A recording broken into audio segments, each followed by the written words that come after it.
На саміті Кримської платформи, який відбудеться у серпні цього року у Києві, США будуть представлені на високому рівні. Про це в інтерв'ю Радіо Свобода заявила заступниця державного секретаря США Вікторія Нуланд. Так, Америка хоче підвищити увагу світу до незаконної окупації Криму. Нуланд не уточнила, хто саме буде представляти Сполучені Штати на саміті, але запевнила, що санкції, запроваджені Вашингтоном відносно Росії через її агресію проти України, залишаться.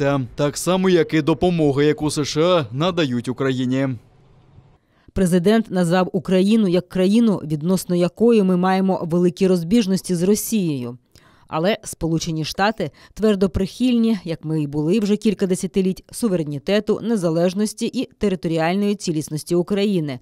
Ми маємо сильні програми підтримки України в області безпеки, економічного розвитку, антикорупційних зусиль.